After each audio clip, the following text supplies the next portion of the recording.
Awami League decide করবে তাকে সরাইছে কোন শক্তিটা, সুতরাং সেই শক্তি কোনোভাবে যাতে বাজারে না থাকতে পারে সেটা চিন্তা করবে। জামাত বলতেছে এনসিপির বাপ। জামাতে ইসলামের যে পরিস্থিতি এখন তৈরি হয়েছে সেটা কি আসলে শামসুজ্জামান দুদুর মতো মনে করেন যে সেটা আসলে গুরুত্ব দেওয়ার মতো কোনো অবস্থা না? না, আপনি আপাত দৃষ্টিতে মানে আপনি যদি ইন জেনারেল দেখেন ভোটের যে ফ্লো, দলের যে প্রভাব, সেগুলো যদি আমরা দেখি তাহলে ন্যাচারালি আপনি জামাতকে কাউন্ট করতে পারেন না কোনোভাবে।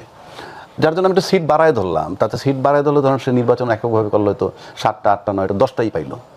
এইটা আজকে একটা পার্লামেন্টে 300 সিটের মধ্যে এটা কোনো ফ্যাক্টর না। কিন্তু প্রশ্ন হচ্ছে অন্য জায়গায়। এই যে বারবার একটা কথা বলি, এনসিপির জামাত বলতেছে এনসিপির বাপ, এটা খুব মার্ক করবেন সূক্ষ্মভাবে। আওয়ামী লীগ যখন তাড়ানো হইল, অভ্যুত্থান যখন তাড়ানো হইল, তখন কিন্তু যারা যারা দাবি করতেছে আমরা সবাই এটার অংশীদার, তাহলে এই অংশীদারগুলো কিন্তু সব তখন পতিত সরকারের কাছে আসামি। পতিত সরকারের কাছে সবগুলো আমরা আসামি। আমি আসামি, বিএনপি আসামি, জামাত আসামি, এনসিপি বলি এখন, তখন ছাত্র ছিল আসামি, সব দল কিন্তু আসামি। কিন্তু এই যে এতগুলো আসামি কাঠগড়ায় দাঁড়ানো আওয়ামী লীগের কাছে, আওয়ামী লীগ হলো victim. Awami League will take the judgement যে তাকে ছড়ানোর ব্যাপারে সবচেয়ে অগ্রণী ভূমিকা কারা পালন করছে। আমি দাবি করলে কিচ্ছু আসা যায় না, বাট সে ডিসাইড করবে। আওয়ামী লীগ চিন্তা করবে যে কে আমাকে সরানোর ক্ষেত্রে সবচেয়ে বড় ভূমিকা পালন করে, ওইটা চূড়ান্ত।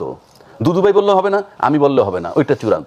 সুতরাং সেই দিক যদি আপনি বিবেচনায় নেন, আওয়ামী লীগ তো ফ্রম ডে ওয়ান এনসিপিকে অ্যাকসেপ্ট করেনি, করার কোনো কারণও নাই।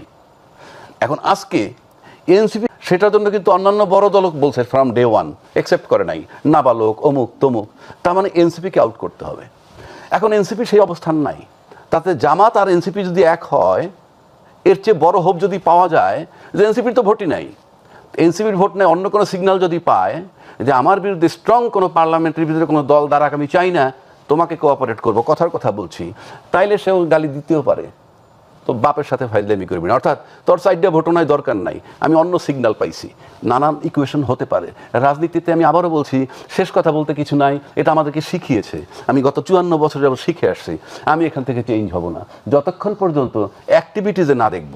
সুতরাং এটা হতে পারে, আমি আবারও বলছি, আওয়ামী লীগ ডিসাইড করবে তাকে সরাইছে কোন শক্তিটা, সুতরাং সেই শক্তি কোনোভাবে যাতে বাজারে না থাকতে পারে সেটা চিন্তা করবে। এখন আওয়ামী লীগের এই অবস্থা আছে যে তারা না ভাবতে